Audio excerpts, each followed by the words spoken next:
கர்த்தருக்குள் பிரியமானவர்களே, ஃபீபா வானொலி நேயர்களுக்கு வாழ்த்து சொல்கிறேன். ஆண்டவருடைய சுத்தமான கிருபையினாலே 1 சாமுவேல் புஸ்தகத்திலிருந்து திருமறை செய்திகளை நாம் கற்று வருகிறோம்.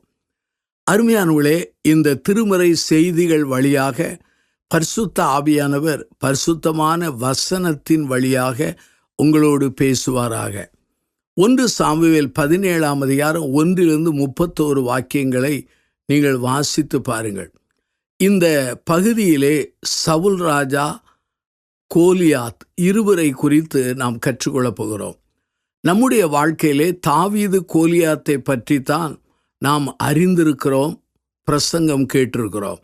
ஆனால் இந்த பகுதியிலே சவுல் ராஜாவை குறித்து, கோலியாத்தை குறித்து நாம் கற்றுக்கொள்ளப் போகிறோம்.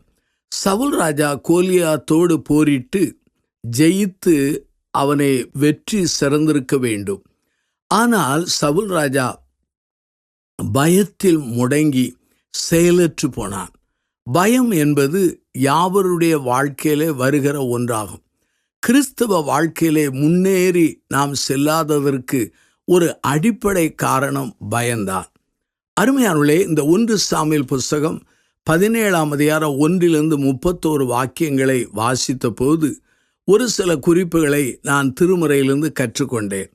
முதலாவது நாம் கற்றுக்கொள்ளக்கூடிய முதல் குறிப்பென, நாம் பயந்து நடுங்கத்தக்கதான ஒரு எதிராளி நமக்கு உண்டு என்பதை புரிந்து கொள்ள வேண்டும். இதை 1 சாமுவேல் புஸ்தகம் 17ஆம் அதிகாரம் 1-11 வாக்கியங்களிலே நாம் காண முடிகிறது.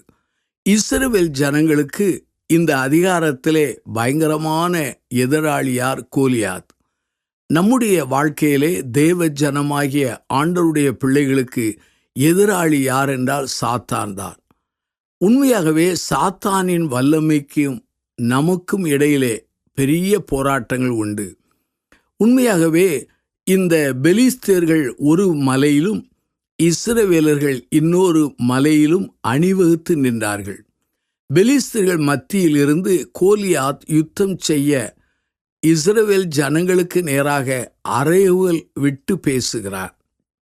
யுத்தத்திலே 2 ராஜாக்களும் 2 ராஜாக்களுடைய அந்த அணிகளும் யுத்த வீரர்களும் போராடுவார்கள். ஆனால் இந்த யுத்தமானது மற்ற யுத்தத்தை காட்டிலும் வேறுபட்டது. ஏனென்றால் பெலிஸ்தர் சார்பாக ஒரே ஒரு மனிதன் வந்து அறைவல் விடுகிறான். நீங்கள் என்னை போரிட்டு மேற்கொண்டால் பெலிஸ்தர்களாகிய நாங்களெல்லாம் இஸ்ரவேலுக்கு அடிமை என்று சொல்கிறான். நான் உங்களை போரிட்டு மேற்கொண்டால், அல்லது என்னோடு ஒருவன் தனித்து போரிட வந்து அவனை பெலிஸ்தீனாகிய கோலியாத்தாகிய அந்த மனிதனை ஜெயித்தால், இஸ்ரவேலர்கள் எல்லாரும் பெலிஸ்தருக்கு அடிமை என்கிற பொருளிலே ஆணையிட்டு அவன் அறைவல் விட்டு பேசுகிறான். எபேசியர் புஸ்தகம் 6ஆம் அதிகாரம் 12 பாருங்கள். ஏனெனில் மாம்சத்தோடும் இரத்தத்தோடும் மாத்திரமல்ல, துரைத்தனங்களோடும் அதிகாரங்களோடும் இப்பிரபஞ்சத்தின் அந்தகார லோகாதிபதிகளோடும் வான மண்டலங்களில் உள்ள பொல்லாத ஆவிகளின் சேனைகளோடும் நமக்கு போராட்டம் உண்டு என்று சொல்லி வேதவசனம் சொல்கிறது. அருமையானுள்ளே, நமக்கு பயப்படத்தக்க அல்லது நாம் பயந்து நடுங்கத்தக்கதான ஒரு எதிராளி உண்டு என்பதை மறந்து போக வேண்டாம். ஆனால் நம்முடைய வாழ்க்கையிலே இந்த எதிராளி என்கிறவன் நம்மை காட்டிலும் பலசாலியாயிருக்கிறான். 1 சாமுவேல் 17ஆம் அதிகாரத்திலே 4-7 வசனங்களை வாசித்து பாருங்கள். இஸ்ரவேலர் யுத்தத்திலே அணிவகுத்து உள்ளார்கள். கோலியாத் மாவீரன். அவன் மனிதனை காட்டிலும் பெரியவன், பலன் உள்ளவன். சொல்ல வேண்டுமென்றால் ஜெயின்ட், அல்லது அவன் ஒரு ராட்சதன். அவனுடைய உயரம் 6 முழமும் 1 ஜான். அவன் தலையின் மேலே வெண்கல சீராவை போட்டு கொண்டு அவன் கவசம் தரித்து கொண்டு இருப்பான். அந்த கவசத்தின் நிறை 5000 சேக்கல் வெண்கலம் என்று சொல்லப்பட்டிருக்கிறது. அருமையானுள்ளே, பயங்கரமான உருவம், பயங்கரமான தோற்றம். அவனுடைய ஆயுதங்கள் எல்லாம் பயங்கரமானது. ஆனால் இந்த இஸ்ரவேல் ஜனங்கள் தாவீது கோலியாத்தை கொன்ற பிற்பாடு ஒரு பாடல் பாடுகிறார்கள். சவுல் கொன்றது 1000, தாவீது கொன்றது 10,000 என்றார்கள். இதிலிருந்து நாம் புரிந்து கொள்ளலாம், இந்த கோலியாத் 10,000 பேருக்கு சமமானவன் என்று பொருள் கொள்ளலாம். அவனுடைய தோற்றத்தை குறித்து 1 சாமுவேல் 17ஆம் அதிகாரம் 4-7 வசனம் வரை குறிக்கப்பட்டிருக்கிறது. நம்முடைய விரோதி நம்மை காட்டிலும் பலவான். இதை திருமறை தெளிவாக சொல்கிறது. இந்த உலகத்திலே பிசாசானவன் நம்மை காட்டிலும் பெரியவன். ஆனால் பிசாசை காட்டிலும் மகா பெரியவர் நம்முடைய இரட்சகர் என்பதை மறந்துவிட வேண்டாம். 1 பேதுரு புஸ்தகம் 5ஆம் அதிகாரம் 8 பாருங்கள். தெளிந்த புத்தி உள்ளவர்களாயிருங்கள், விழித்திருங்கள், ஏனெனில் உங்கள் எதிராளியாகிய பிசாசானவன் கெர்ச்சிக்கிற சிங்கம் போல எவனை விழுங்கலாம் என்று சுற்றி வகை தேடுகிறான் என்று சொல்லப்படுகிறது. அப்படியானால் நம்மை பயமுறுத்துகிற ஒரு எதிராளி உண்டு. அவன் நம்மை காட்டிலும் பலசாலி என்பதை புரிந்து கொள்ள வேண்டும். அது மாத்திரமல்லாமல் அந்த எதிராளி தேவனையும் தேவனுடைய மனிதர்களையும் தூஷிக்கிறவன் என்று அங்கு வேதத்தில் வாசிக்க முடிகிறது. 1 சாமுவேல் புஸ்தகம் 17ஆம் அதிகாரம் 8-11 வாக்கியங்கள், 26 வாக்கியங்களிலே நீங்கள் காண முடிகிறது. இந்த கோலியாத் கர்த்தருடைய சேனையை தூஷித்தான், கர்த்தரை தூஷித்தான், கர்த்தருடைய நாமத்தை அவன் தூஷித்த ஒரு மனிதனாக இருக்கிறான். இரண்டாவதாக இந்த பகுதியை வாசிக்கும் பொழுது, இந்த கோலியாத்தை காணும் பொழுது இங்குள்ள பிரச்சனை என்ன? பயந்தான். த ப்ராப்ளம் வித் ஃபியர் என்று சொல்லலாம். 1 சாமுவேல் 17ஆம் அதிகாரம் 12 நீங்கள் 24 வசனங்களை வாசித்து பாருங்கள். பயத்தினால் ஏற்படுகிற விளைவுகளை நான் சொல்ல விரும்புகிறேன். அருமையானுள்ளே, நம்முடைய வாழ்க்கையிலே விதவிதமான பயம் உண்டு. சிலருக்கு உயரமான மலையிலே ஏறினால் பயம் வரும். சிலருக்கு ஒருவேளை மனிதர்களை கண்டால் பயம் வரும். சிலருக்கு அங்கே ராட்டினத்திலே ஏறினால் பயம் வரும். பயம் பல வகைப்படுகிறது. ஆனால் பயம் என்ன செய்கிறது என்றால், நம்முடைய வாழ்க்கையிலே காலத்தையும் வாய்ப்புகளையும் முதலாவது இழக்க வைக்கிறது. 1 சாமுவேல் 17ஆம் அதிகாரம் 12-16 வாசித்து பாருங்கள். காலத்தையும் வாய்ப்புகளையும் இந்த பயம் இழக்க வைக்கிறது என்று மறுபடியும் சொல்கிறேன். இந்த பயத்துக்கு இடம் கொடுத்ததினாலே இவர்கள் காலத்தை இழந்தார்கள், வாய்ப்புகளை இழந்தார்கள். 1 சாமுவேல் 17ஆம் அதிகாரம் 16 பாருங்கள். இந்த கோலியாத் ஒரு நாள் அல்ல, 40 நாட்கள் சவால் விடுகிறார். யுத்தத்திலே 2 இராணுவம் போரிட்டால் அந்த யுத்தமானது ஒரு சில நாட்களில் முடிந்துவிடும். ஆனால் இந்த யுத்தம் வித்தியாசமான யுத்தம். கோலியாத் 40 நாட்கள் சவால் விடுகிறான். சவுல் ராஜாவும் அவனோடு இருந்த மனிதர்கள் எல்லாரும் அவர்கள் பயந்து நடுங்குகிறார்கள். அருமையானுள்ளே, வேத வசனத்தின்படி நீங்கள் பார்ப்பீர்கள் என்றால் 20 வயது உள்ளவர்கள்தான் யுத்தத்துக்கு செல்ல வேண்டும். எண்ணாகமம் புஸ்தகம் 1ஆம் அதிகாரம் 3 வாசிக்கிறோம். தாவீதினுடைய 3 சகோதரர்களும் யுத்தத்திற்கு போனார்கள். இதிலிருந்து நாம் புரிந்து கொள்ளலாம், தாவீதுக்கு 20 வயதுக்கு குறைந்தவனாக இருக்கலாம் என்பதை நாம் ஓரளவு புரிந்து கொள்ளலாம். 40 நாட்கள் இவர்கள் பயந்து கொண்டிருந்தார்கள். 40 நாட்கள் எந்த பணியும் செய்யவில்லை. 40 நாட்கள் அவர்களுடைய விவசாயத்தை கவனிக்க முடியவில்லை. அவர்களுடைய ஆடு மந்தையை மேய்க்க முடியவில்லை. தன் குடும்பத்தை அவர்கள் நடத்த முடியவில்லை. 40 நாட்கள் யுத்த களத்திலே பயந்து நடுங்கிக் கொண்டே இருக்கிறார்கள். காரணம் என்ன? இந்த பயமானது அந்த இஸ்ரவேல் மக்களுடைய காலத்தை இழக்க வைத்தது. அவர்கள் தாங்கள் செய்ய வேண்டிய அநேக பணிகள், வாய்ப்புகளை இழக்க வைத்தது. பிரியமான சகோதர சகோதரிகளே, உங்கள் வாழ்க்கையை சிந்தித்து பாருங்கள். உங்களுடைய பயம் உங்களுடைய காலத்தை, நேரத்தை இழக்க வைக்கிறது. அதே சமயத்திலே நீங்கள் செய்ய வேண்டிய பல பணிகளுக்குரிய வாய்ப்புகளை இழக்க வைக்கிறதாக காணப்படுகிறது.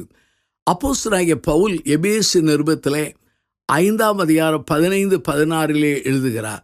நாட்கள் பொல்லாதவைகள் ஆனதால் காலத்தை பிரயோஜனப்படுத்திக் கொள்ளுங்கள். ஆகவே பயத்தினால் வந்த விளைவுகளை சொல்கிறேன். பயத்தினால் வந்த முதல் விளைவு என்ன? காலத்தையும் வாய்ப்புகளை இழந்து விடுகிறார்கள். பயத்தினாலே உள்ள இன்னொரு விளைவு என்ன? முன்னேறாதபடி அங்கே தடுக்கப்படுகிறார்கள். இங்கே பாருங்கள், 40 நாட்கள் சவுலும் இஸ்ரவேல் ஜனங்களும் யுத்த களத்தில் இருக்கிறார்கள். முன்னேறினார்களா? இல்லை. செயல்பட்டார்களா? இல்லை. விரோதிகளை தாக்கினார்களா? இல்லை. அவர்கள் பயந்து நடுங்கிக் கொண்டிருந்தார்கள். பயமானது நம்மை முன்னேற விடாதபடி தடுக்கிற ஒரு தடுப்பு சுவர் என்று சொன்னால் மிகையாகாது. அங்கே 1 சாமுவேல் புஸ்தகம் 17ஆம் அதிகாரத்திலே நீங்கள் 11 வாசித்து பாருங்கள். அங்கே இஸ்ரவேலரும் சவுலும் பயந்து கொண்டிருந்தார்கள் என்று வேதவசனம் சொல்கிறது. அப்படியானால் பயத்தினால் ஏற்பட்ட முதல் விளைவு என்ன? காலத்தையும் வாய்ப்புகளையும் அவர்கள் இழக்கிறார்கள். இரண்டாவதாக, அந்த பயத்தினாலே முன்னேற விடாதபடி முன்னேறாதபடி அவர்கள் செயலற்று போய்விடுகிறார்கள். மூன்றாவதாக, பயம் என்ன செய்கிறது என்றால் யுத்த களத்திலிருந்து ஓட நம்ம வைக்கிறது. பயமானது நம்முடைய பணியை செய்யாதபடி, பணியிலிருந்தோ அல்லது அழைப்பிலிருந்தோ அல்லது நம்முடைய பொறுப்புகளிலிருந்தோ அது விலகி ஓட தூண்டுகிறதா இருக்கிறது. 1 சாமுவேல் 17ஆம் அதிகாரத்திலே 24 பாருங்கள். கோலியாத்தை கண்ட இஸ்ரவேலர்கள் எல்லாம் மிகவும் பயந்து விலகி ஓடி போனார்கள். அவர்கள் நிற்கவில்லை. தங்கள் ஸ்தானத்திலே நின்று தாக்கு பிடிக்க முடியவில்லை. அவர்கள் ஓடுகிறார்கள். இந்த செய்தியை கேட்டுக்கொண்டிருக்கிற சகோதர சகோதரிகளே, பயத்தினாலே நீங்கள் உங்களுடைய பணியிலிருந்து, அழைப்பிலிருந்து, யுத்த களத்திலிருந்து, ஆவிக்குரிய போராட்ட சூழலிலிருந்து ஓடுகிற நிலையிலே தள்ளப்படுவீர்கள். எபேசியர் நிருபம் 6ஆம் அதிகாரம் 13 பாருங்கள். ஆகையால் தீங்கு நாளில் அவைகளை நீங்கள் எதிர்க்கவும், சகலத்தையும் செய்து முடித்தவர்களாய் நிற்கவும், திராணி உள்ளவர்களாகும்படி தேவனுடைய சர்வாயுத வர்க்கத்தை எடுத்துக்கொள்ளுங்கள் என்று அப்போஸ்தலனாகிய பவுல் எழுதுகிறார். இதிலே சொல்லப்பட்டிருக்கிறது, தீங்கு நாளில் அவைகளை நீங்கள் எதிர்க்கவும், சகலத்தையும் செய்து முடித்தவராய் நிற்கவும் என்கிற ஒரு வார்த்தை வருகிறது. ஆகவே பயத்தினுடைய அந்த 3 விளைவுகளை நான் உங்களுக்கு சொன்னேன். அருமையானவர்களே, மூன்றாவதாக, இந்த பயத்திலிருந்து எப்படி விடுதலை பெறலாம்? என்னுடைய வாழ்க்கையிலே கர்த்தரை ஏற்றுக்கொள்ளாத ஒரு காலங்களிலே அநேக வீணான கற்பனா பயங்களுக்கு நான் இடம் கொடுத்து என் வாழ்க்கையிலே நிம்மதியும் பலத்தையும் இழந்தவர். ஆனால் ஆண்டவராய் இயேசுவை ஏற்றுக்கொண்ட பிற்பாடு என்னை பயத்திலிருந்து அவர் விடுவித்தார். பயத்திலிருந்து விடுவித்து அவர் எனக்கு அவரை குறித்த தேவ பயத்தை தந்தார். அதிலே வளர்கிற பாக்கியத்தை தந்தார். இந்த 1 சாமுவேல் புஸ்தகம் 17ஆம் அதிகாரம் 25 31 வாக்கியங்களை வாசித்து பாருங்கள். பயத்திலிருந்து எப்படி வெளியே வரலாம்? கெட்டிங் பாஸ்ட் யுவர் ஃபியர்ஸ் என்று சொல்லலாம். உங்களுடைய பயத்திலிருந்து வெளிவருவதற்குரிய வழிகளை இந்த 1 சாமுவேல் புஸ்தகம் 17ஆம் அதிகாரம் 25 31 வாக்கியங்களிலே நான் சொல்ல விரும்புகிறேன். அருமையான என் சகோதர சகோதரிகளே, முதலாவதாக, தேவனை பின்பற்றுவதனால் வருகிற நன்மைகளை நாம் நினைவூர அழைக்கப்படுகிறோம். ஆங்கிலத்திலே சொல்லுகிறேன், remember the benefits of following God என்று சொல்லலாம். தேவனை பின்பற்றுவதனால் வருகிற நன்மைகளை நாம் நினைவூர வேண்டும். இந்த அருமையான தாவீது கேட்கிறார், தேவனை தூசிக்கிற இந்த கோலியாத்தை கொன்றால் என்ன கொடுக்கப்படும் என்று. அங்கே சொல்லப்படுகிறது. அங்கே அநேக காரியங்கள் சொல்லப்படுகிறது. 1 சாமுவேல் புஸ்தகம் 17ஆம் அதிகாரம் 25 பாருங்கள். முதலாவது, இந்த மனிதனை கொல்லுகிறவனை ராஜா மிகவும் ஐஸ்வர்யனாக்குவார். அந்த கொல்லுகிற மனிதனுக்கு ராஜா தம்முடைய குமாரத்தியை தந்து திருமணம் முடித்து வைப்பார். மூன்றாவதாக, இந்த கோலியாத்தை கொல்லுகிற மனிதனுக்கு அந்த மனிதனுடைய தகப்பன் வீட்டாருக்கு சர்வ மானியம் கொடுப்பார்.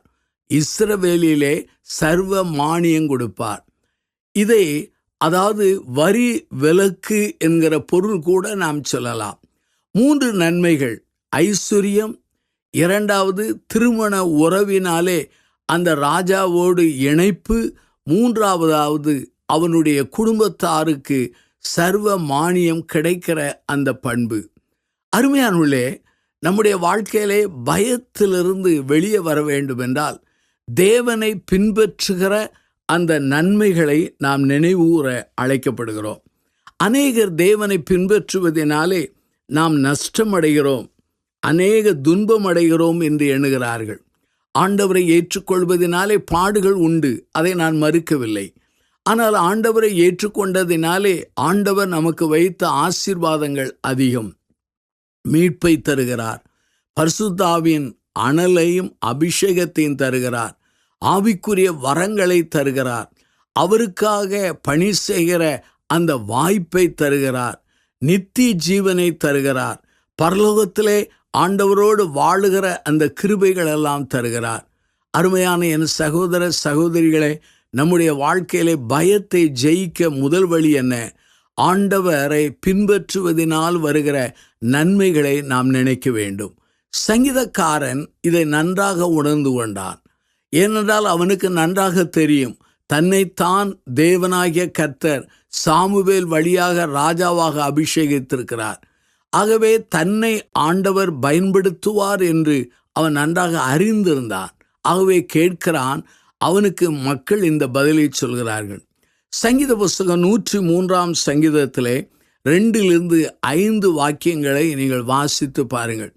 இதிலே ஆண்டவரை ஏற்றுக்கொள்வதினாலே, ஆண்டவருக்காக வாழ்வதினாலே நமக்கு கிடைக்கிற ஆசீர்வாதங்களை சங்கீதக்காரன் பட்டியலிடுகிறார். முதல் ஆசீர்வாதம் என்ன? நம்முடைய அக்கிரமங்களை மன்னிக்கிறார். 2வது நோய்களை குணமாக்குகிறார். 3வது பிராணனை அழிவுக்கு விலைக்கு மீட்டுக் கொள்கிறார். 4வதாக கிருபையினாலும் இரக்கத்தினாலும் நம்மை முடிசூட்டுகிறார். 5வதாக நன்மையினால் நம்முடைய வாயை திருப்தியாக்குகிறார். 6வதாக கழுகுக்கு சமானமாய் நம்முடைய வயதை திரும்ப வாழ வயது போல் ஆக்கிறார்.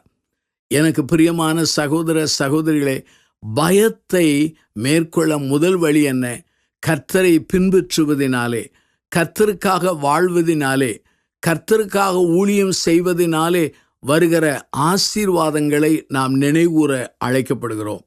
வெளிப்படுத்த விசேஷம் 3 பாருங்கள். நான் ஜெயங்கொண்டு என் பிதாவினுடைய சிங்காசனத்தில் உட்கார்ந்தது போல ஜெயங்கொள்ளுகிறவன் எவனோ அவனும் என்னுடைய சிங்காசனத்தில் என்னோடு கூட உட்காரும்படி அருள் செய்வேன் என்று நம்முடைய அருள்நாதராகிய ஆண்டவராகிய இயேசு சொல்லியிருக்கிறார். அருமையானவர்களே, ஆண்டவரோடு இருந்து வாழ்ந்து ஆண்டவருக்குள் சாத்தானை ஜெயித்து நம்முடைய வாழ்க்கையிலே எதிரிகளை மேற்கொண்டு நம்முடைய ஜீவியத்திலே வாழும் பொழுது அவரோடு நாம் சிங்காசனத்தில் உட்காரக்கூடிய அந்த கிருபையை நாம் பெற்றுக்கொள்கிறோம். அருமையானவர்களே, நம்முடைய ஜீவியத்திலே நாம் புரிந்து கொள்ள வேண்டிய ஒரு அருமையான செய்தி இதுதான்.